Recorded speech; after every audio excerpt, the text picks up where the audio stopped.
വളരെയധികം സന്തോഷമുണ്ട് ഇങ്ങനെയൊരു സദസ്സിനെയും ഇങ്ങനെയൊരു ആളുകളെയും അഭിസംബോധന ചെയ്യാൻ വേണ്ടിയിട്ട്.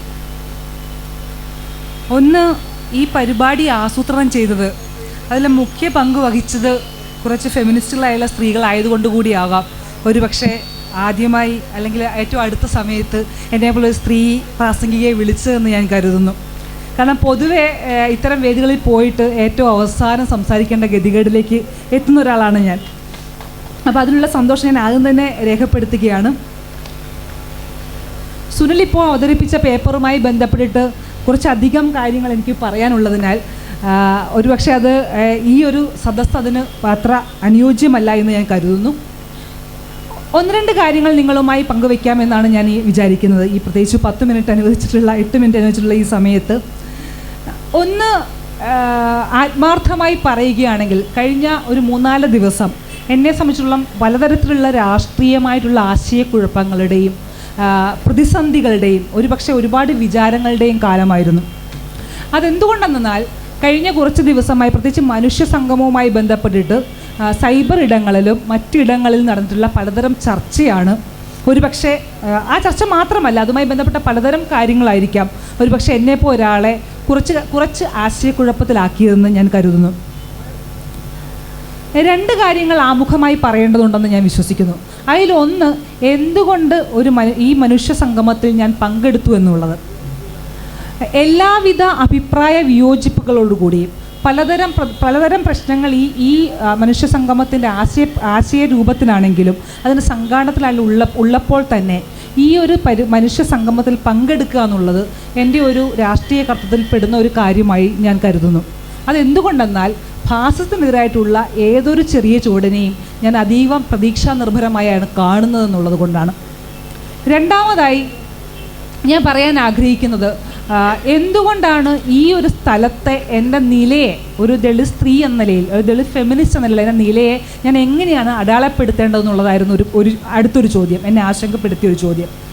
ഒന്ന്, ഞാനിപ്പോൾ ഇങ്ങനെ നടന്നു വരികയായിരുന്നു, എൻ്റെ സുഹൃത്തുക്കളുമായി നടന്നു വരുമ്പോൾ നമ്മുടെ സ്വാഗത പ്രസംഗി അടക്കമുള്ളവർ സ്വത്വത്തിൻ്റെയും ജാതിയുടെയും മതത്തിൻ്റെയും മതിലുകളില്ലാതെ മനുഷ്യനായി കാണുകയും മനുഷ്യർ ഒന്നിക്കുകയും ചെയ്യുന്ന ഒരു നിമിഷത്തെ പറ്റിയിട്ട് ഇങ്ങനെ സംസാരിക്കുന്നുണ്ടായിരിക്കും. അത് നല്ല സ്വപ്നമാണ്. ഒരുപക്ഷെ ഇടതുപക്ഷം കേരളത്തിലേക്ക് ആനയിച്ചുകൊണ്ട് വന്ന ഒരു വലിയ സ്വപ്നമാണ് നമ്മളെല്ലാവരും മനുഷ്യനായിട്ട് മാറുക എന്നുള്ളത്. അത് ഞാൻ ഒരിക്കലും വിചാരിക്കില്ല യൂറോപ്യൻ ആധുനികത ഉയർത്തിയ ഒരു മനുഷ്യൻ സങ്കല്പമാണെന്നൊന്നും ഞാൻ അടിച്ചേൽപ്പിക്കുന്നില്ല. മറിച്ച് ഈ മനുഷ്യത്വം എന്ന് പറയുന്ന സംഗതിയെ അങ്ങനെ തൊടാതെ വിഴുങ്ങാൻ കഴിയുമോ എന്നുള്ളൊരു ചോദ്യമാണ് എനിക്കിതിനകത്ത് ഉന്നയിക്കാനുള്ളത്. ഈ മനുഷ്യത്വം എന്ന് പറയുന്നത് ഒരു പ്രത്യേക രീതിയിലെങ്കിലും പലതരത്തിലുള്ള സ്വത്ത് വിഭാഗങ്ങളെയും സാമൂഹികമായിട്ടുള്ളതും എനിക്ക് മുമ്പ് സുനിൽ സൂചിപ്പിച്ചത് മാതിരിയുള്ള ലൈംഗികമായിട്ടുള്ളതും പലതരം സ്വത്വങ്ങളുടെ നിലനിൽപ്പിനെ അത് ബഹിഷ്കരിക്കുന്നുണ്ടോ എന്നുള്ള ചോദ്യം. ഞാൻ വിചാരിക്കുന്നു ഈ മനുഷ്യനെന്ന് പറയുന്ന ഒട്ടും ഒരു ന്യൂട്രൽ പോയിൻ്റ് ആയിട്ട് ഞാൻ വിചാരിക്കുന്നില്ല. മറിച്ച് അനവധി മൂല്യങ്ങളെ, പലതരത്തിലുള്ള മൂല്യങ്ങളെ, ബ്രാഹ്മണികവും പുരുഷത്വപരമായിട്ടുള്ള ജാതീയമായിട്ടുള്ള ഒരുപക്ഷെ ഏകലൈംഗികമായി ബന്ധപ്പെട്ടിട്ടുള്ള ഭിന്ന ലൈംഗികതയിൽ ബന്ധപ്പെട്ടിട്ടുള്ള പലതരത്തിലുള്ള മൂല്യങ്ങളെയും കൂടി ആവാഹിച്ചെടുക്കുന്ന അതിനെ പേർന്നൊരു സംഗതിയായിട്ടാണ് ഇന്നത്തെ അവസ്ഥയിൽ നമുക്ക് മനുഷ്യൻ എന്നുള്ള സംഗതിയെ കാണാൻ കഴിയൂ. അതിനെയെല്ലാം അത്തരത്തിലുള്ള എല്ലാ വ്യത്യസ്തതകളെയും നമ്മൾ പുറന്തള്ളിക്കൊണ്ടാണോ മനുഷ്യനെന്ന് പറയുന്ന ഒരു കാൽപ്പനികതയിൽ എത്തിച്ചേരുന്നു എന്നുള്ളൊരു ആശങ്ക ഇവിടെ പങ്കുവയ്ക്കാതിരിക്കാൻ കഴിയുകയില്ല. രണ്ടാമത്തെ കാര്യം എനിക്ക് പറയാനുള്ളൊരു സംഗതി, ഒരു ഫാസിസ്റ്റ് വിരുദ്ധ കൂട്ടായ്മയാണ് ഞാൻ അഭിസംബോധന ചെയ്യുന്നതെന്നുള്ളത് എനിക്ക് പൂർണ്ണ ബോധ്യമുണ്ട്.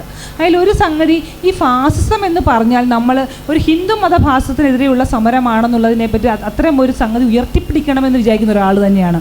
പക്ഷേ കേരളത്തിൻ്റെ കോണ്ടസ്റ്റിൽ ഒരുപക്ഷെ ഇവിടെ വേദി ഷെയർ ചെയ്യുന്ന പലയധികം സംഘടനകൾ, വ്യവസ്ഥാപിത ഇടതുപക്ഷത്തെ ഫാസിസത്തിൽ നിന്ന് പുറത്ത് നമുക്ക് കാണാൻ കഴിയുമോ എന്നുള്ള ഒരു ചോദ്യവും കൂടി ഉന്നയിക്കപ്പെടേണ്ടതുണ്ടെന്ന് ഞാൻ വിചാരിക്കുന്നു. കേരളത്തിലെ 90-കൾക്ക് ശേഷം കേരളത്തിലെ ക്യാമ്പസിൽ പഠിച്ച ഒരാളെന്ന നിലയിൽ, കേരളത്തിലെ ദളിത് വിദ്യാർത്ഥി സംഘടനകളുടെ ഭാഗമാകാൻ കഴിയാൻ അങ്ങനെ ഒരു ഭാഗ്യമുണ്ടായ ഒരാളെന്ന നിലയിൽ ഞാൻ അന്വേഷിക്കുമ്പോൾ കേരളത്തിലെ എല്ലാ ക്യാമ്പസുകളും, യൂണിവേഴ്സിറ്റി സ്പേസ് അടക്കമുള്ള ക്യാമ്പസുകളിൽ ഇടതുപക്ഷ വിദ്യാർത്ഥി സംഘടനകൾ, കൃത്യമായി പറഞ്ഞിട്ടുള്ള SFI പോലുള്ള സംഘടനകൾ ഉയർത്തുന്ന കേൾക്കുന്ന, ഒരു മനുഷ്യർക്കും സംസാരിക്കാൻ ഇടമില്ലാത്ത മുഴുവൻ വ്യത്യസ്തമായ ശബ്ദങ്ങളെയും നിശബ്ദീകരിക്കുന്ന ഒരു ശക്തമായ സാന്നിധ്യമായി ഇടതുപക്ഷ സംഘടനകൾ മാറുന്ന, പ്രത്യേകിച്ച് വിദ്യാർത്ഥി സംഘടനകൾ മാറുന്ന ഒരു കാലഘട്ടത്തിൽ ഫാസിസ്റ്റ് വിരുദ്ധ സംരംഭങ്ങളിൽ ഇത്തരം ആളുകളുടെ റോളുകളെയും സ്വന്തം പുനഃപരിശോധിക്കുന്നുണ്ടെന്ന് ഞാൻ വിചാരിക്കുന്നു. അല്ലെങ്കിൽ തന്നെ ഈ പറഞ്ഞിട്ടുള്ള ഒരു ഫാസിസ്റ്റ് പ്രവണതകളെ എത്ര കണ്ട് കൈയൊഴിയാൻ ഇത്തരം സംഘടനകൾ തയ്യാറാണ് എന്നൊരു ചോദ്യവും വളരെ പ്രസക്തമാണെന്ന് ഞാൻ വിചാരിക്കുന്നു.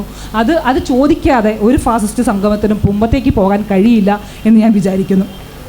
രണ്ടാമതായി ഒരു കാര്യം കൂടി ഞാൻ പറയാൻ ശ്രമിക്കുകയാണ്.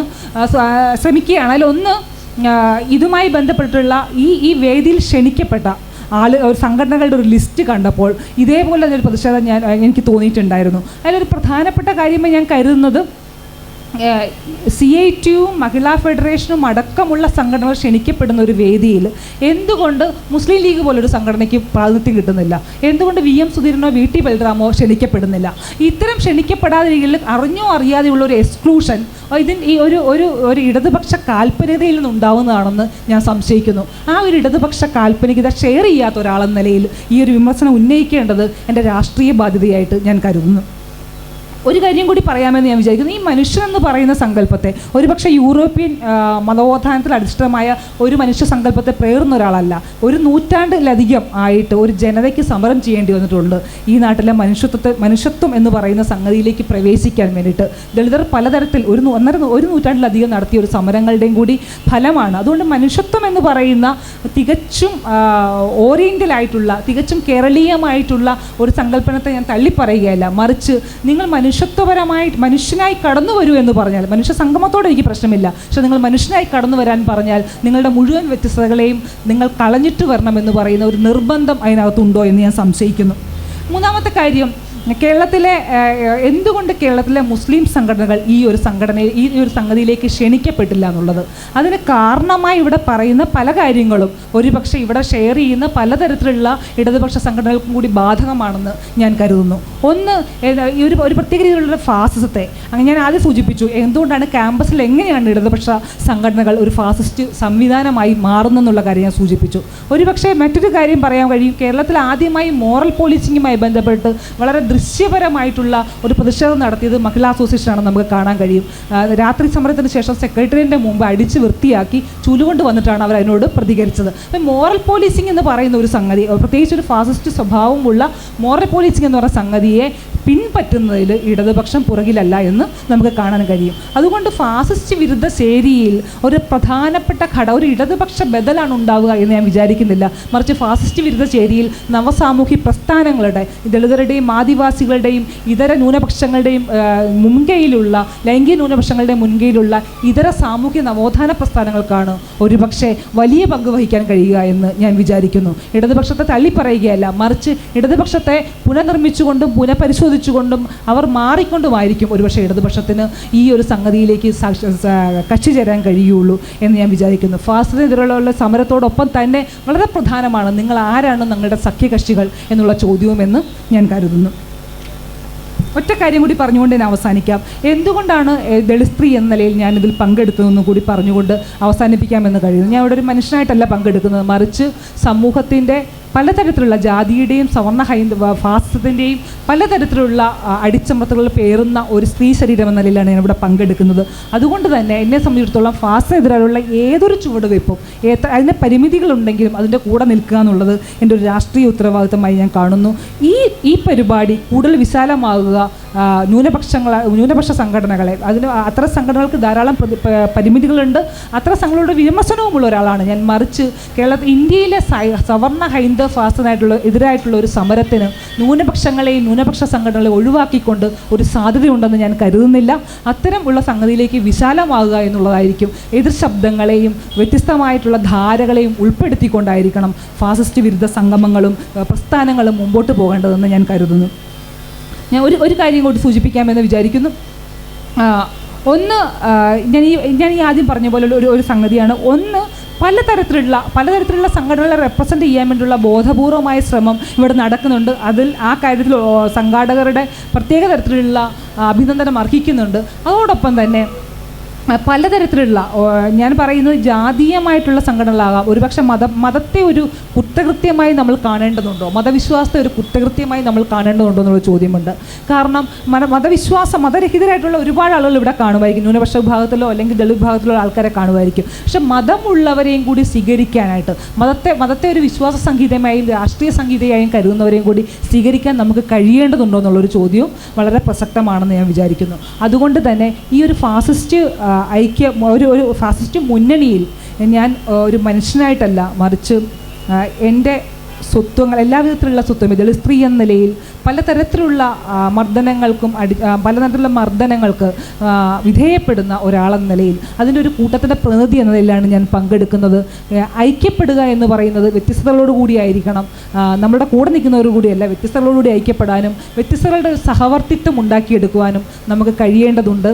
ആ സഹവർത്തിത്വത്തിലേക്കുള്ള ഭാഷയും അതിലേക്കുള്ള വഴിയും ഒട്ടും എളുപ്പമുള്ളതല്ല, മറിച്ച് അത് വളരെ വളരെ വളരെ ദുഷ്കരമാണ്. പക്ഷേ നിരന്തരമായിട്ടുള്ള വർത്തമാനങ്ങളിലൂടെയും നിരന്തരമായ പരീക്ഷണങ്ങളിലൂടെയുമായിരിക്കും ഒരുപക്ഷെ ആളുകൾക്കിടയിലുള്ള അഭിപ്രായ വ്യത്യാസങ്ങളെയും ധാരണകളെയും മാറ്റാൻ കഴിയുന്നത് എന്ന് ഞാൻ വിചാരിക്കുന്നു. അത്തരം ഒരു തുറന്ന ജനാധിപത്യ ഇടമായി ഈ ഫാസിസ്റ്റ് വിരുദ്ധ സംഗമം മാറുമെന്ന് പ്രതീക്ഷിച്ചുകൊണ്ട് ഞാൻ എൻ്റെ വാക്കുകൾ അവസാനിപ്പിക്കുന്നു. സന്തോഷം.